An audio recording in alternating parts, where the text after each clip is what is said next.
साथियों, मैं SK. Sunet, founder ईटा India transformation association, इसके हेड ऑफिस अड्डा टिलवा तलन रोड जलंधर से बोल रहा हूँ। आज का ये वीडियो जो हम बना रहे हैं ये एक बहुत ही आज एक खास दिन है। आपको पता है कि आज बाबा साहब अम्बेडकर का परिनिर्वाण दिवस है।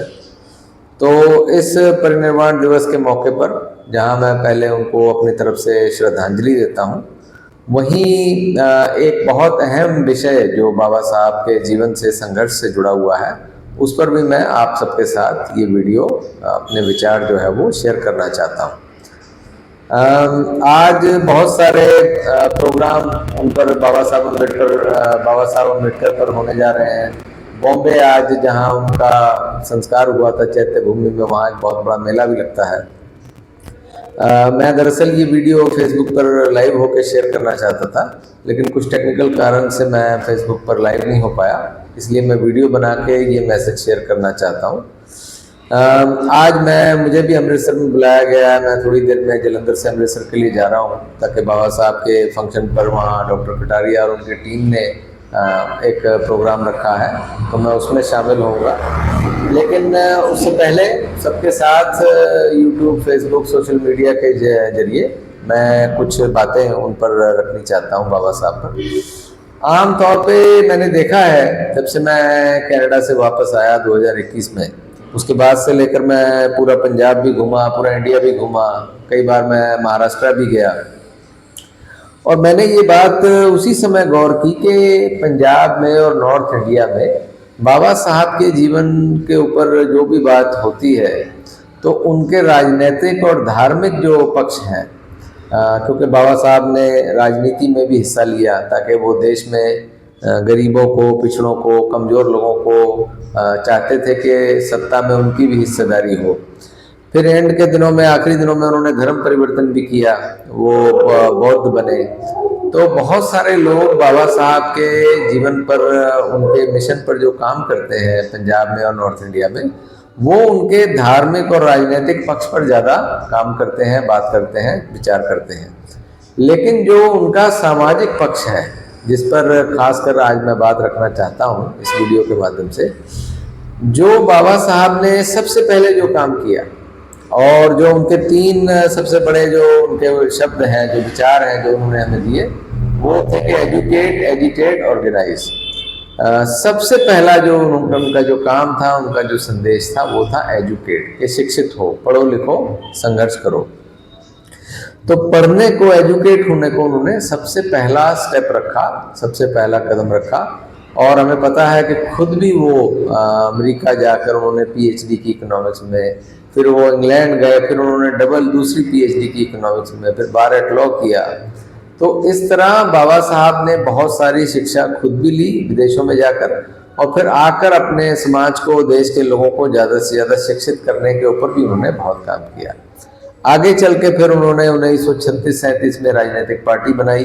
अपने सामाजिक जीवन के लगभग 15-20 साल के बाद 1920-22 से उन्होंने काम शुरू किया, और 1937 में उन्होंने इलेक्शन लड़ा।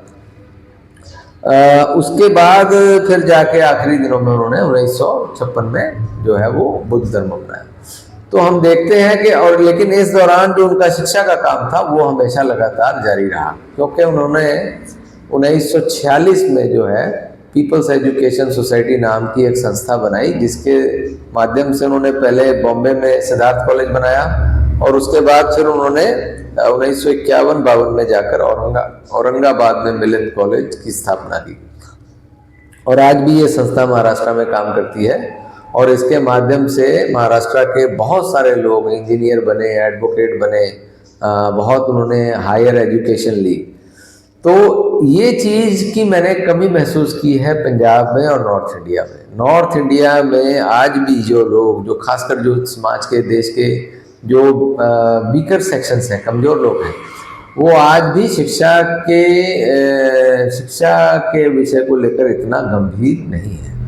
वो दूसरी गतिविधियों में तो काफ़ी हिस्सा लेते हैं, राजनीतिक, धार्मिक गतिविधियों में, लेकिन जो सामाजिक गतिविधियां हैं, खासकर शिक्षा से जुड़ी हुई गतिविधियां हैं, वो बहुत कम देखने को मिलती हैं।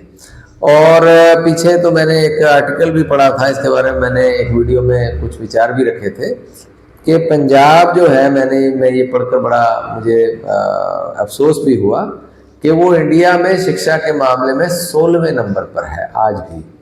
और केरल जो है वो शायद फर्स्ट है, उसके बाद महाराष्ट्र भी सेकंड थर्ड पोजीशन पे आता है।